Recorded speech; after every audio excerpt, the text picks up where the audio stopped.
चुनाव होने वाला है, बाय इलेक्शन और साथ ही साथ लोकसभा इलेक्शन।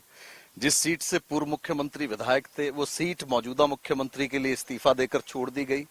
अब वहां से जो पूर्व मुख्यमंत्री हैं वो लोकसभा के कैंडिडेट हैं बीजेपी के, और जो मौजूदा मुख्यमंत्री हैं उनके लिए वो सीट छोड़ी गई है। तो लाजमी सी बात है कि नायब सैनी वहां से इलेक्शन लड़ेंगे। सर, किस तरह से देखते हैं इस कॉन्टेक्स्ट को, आप कॉन्टेस्ट को, और क्या समझते हैं कि ये सेंटर ऑफ द अट्रैक्शन बनाने जो हालात आज हरियाणा प्रदेश में भाजपा ने पैदा कर रखे, जिस तरह से आज माफिया खड़े कर दिए गए, जिस तरह से घोटाले किए गए, बेरोजगारी बढ़ाई, आज इस इलाके का नौजवान जो है करनाल का, कुरुक्षेत्र का, अंबाड़े का, कैथल का, यमुनानगर का सबसे ज्यादा पलायन करके गया।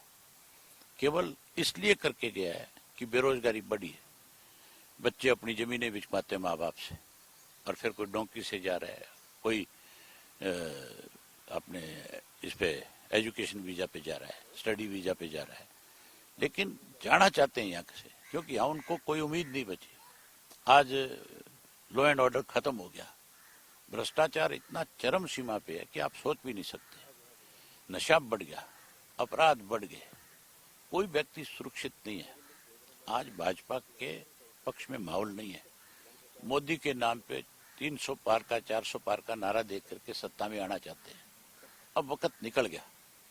अब तो हालत ये होगी, मैं आपको बताऊं, अगर ईमानदारी के साथ इस भाजपा को कोई सत्ता से बाहर करना चाहता है, तो ये जो विधानसभा की सीट है, इस विधानसभा की सीट के ऊपर जो बीजेपी को सत्ता से उखाड़ना चाहता है, वो सारे इकट्ठे हो जाओ, और वो इकट्ठे होकर के ये फैसला ले लो कि हमने एक उम्मीदवार उतारना है।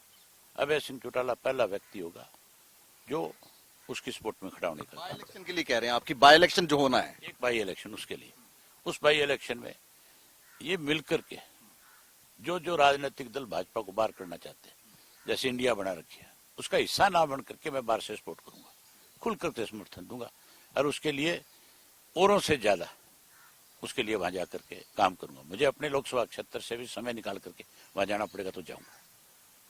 अभय सिंह चौटाला हैं, लाजमी सी बात है कुरुक्षेत्र से जो है वो कैंडिडेचर यानी कि वो उम्मीदवारी जो है वो पार्टी की ओर से अभय सिंह चौटाला को दी गई है, नामांकन दर्ज करेंगे। और साथ ही साथ अभय सिंह चौटाला की ओर से स्पष्ट तौर पर यह कहा गया है कि करनाल की विधानसभा सीट पर जो बाय इलेक्शन हो रहा है, जो लोग ये चाहते हैं यानी कि बीजेपी के खिलाफ जो लोग जाना चाहते हैं, मैं उनको बाहर से सपोर्ट करूंगा। यानी कि इस बाय इलेक्शन में जो जो लोग चाहते हैं कि बीजेपी की हार हो, मैं उनको बाहर से सपोर्ट करता हुआ खड़ा रहूंगा। अब ऐसे में लोकसभा चुनावों का बिगुल बज चुका है। 25 मई को जो है वो चुनाव जो है वो हरियाणा में तय है। देखना यह होगा कि अब जैसे जैसे कैंपेन बढ़ता है, राजनीतिक पार्टियां जमीन पर उतरती हैं, तो जनता किसके साथ जाती है। कैमरा पर्सन जतिन के साथ विपिन परमार, इंडिया न्यूज, चंडीगढ़।